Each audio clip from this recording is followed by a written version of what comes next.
You might not necessarily think it's going to have a large impact, but invariably, in my 20 years in this field, I'm always surprised at what I learned in a research project from customers. There's always a surprise under those rocks when you overturn them.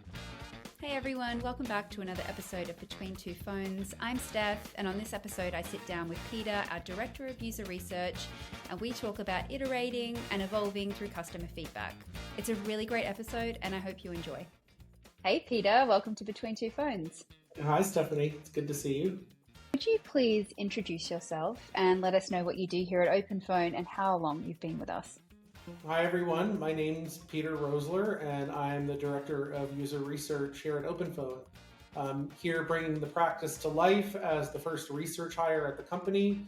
And gosh, Steph, it's been a year and 4 months already. I joined back in October of 22. Can you dive in a little deeper into what your role entails? So right now you'll find that my work here at OpenPhone ranges between doing what we call exploratory research in close collaboration with product managers. And the reason for exploratory research is to uncover pain points and needs that either our customers are experiencing now or that would significantly improve their use of the product. And then I also validate design approaches working closely with designers. This is what we call evaluative research, and it helps us to make sure that we're building features and functionality that are useful and intuitive to use for our customers. Let's understand customer feedback. Why do you think listening to what customers have to say is so key for a startup's growth and for coming up with new ideas? Yeah, this is a great question and something I'm sure many people in the industry have strong opinions about. But really, when a new company finds product market fit, it's definitely not the end of the journey of what their product or service offerings might become. And user research, or really you could just call it listening to your customers and learning from their lived experiences, it sort of supports understanding at every stage in that company's maturity. You can refine what you already have. You can add to it by extending support within the use cases that you already serve. And then also learn about how you might expand, like either into new markets or serving new types of users, and supporting the process of extending your features and functionality to include these new directions. So staying on the topic of understanding customer feedback, what ways does tuning into customer feedback actually help us make sure that our product development efforts are aligned with what people really want and what they expect?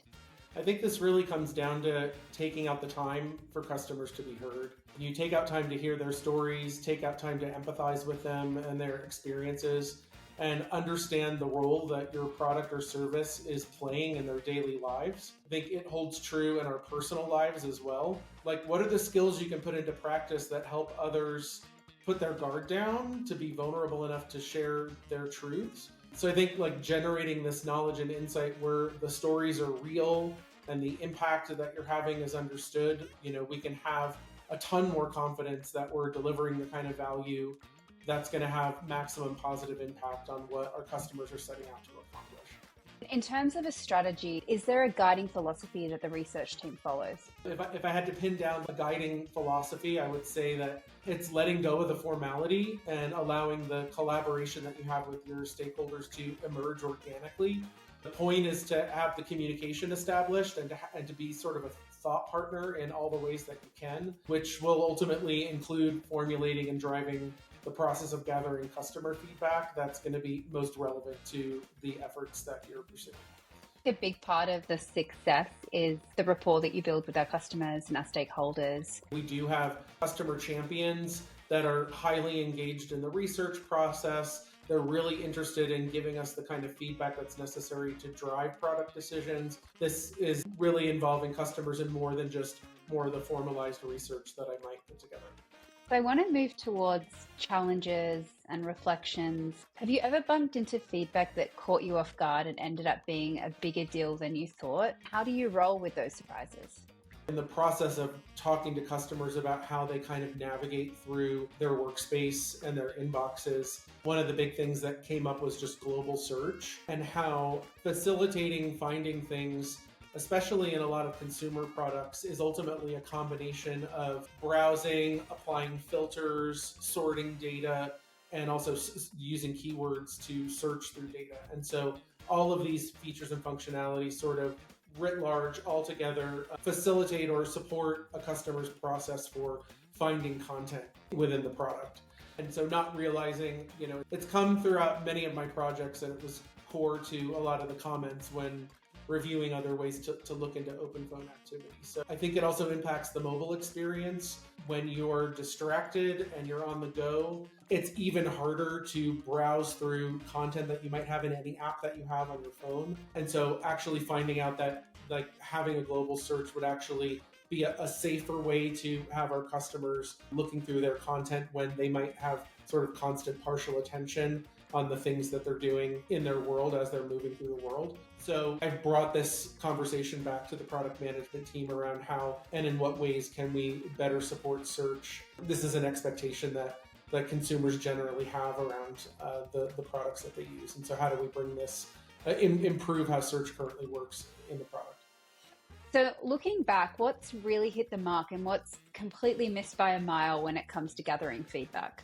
Look, I think opening the door and spending time listening to customers deeply has gotten us pretty much 80% of the way there. Having this data, I feel, is making a big impact and is great insight to have available as these sort of consequential decisions are made about our product. I do think we have more work to do to bring together insights that are being generated by all of our customer-facing teams. And then also as we grow, I think they need to get better at product discovery planning, where we maybe workshop as a product team what our core knowledge gaps are and to help sort of better plan the most impactful research that we could be doing. But again, all of this stuff it sort of comes along with growth.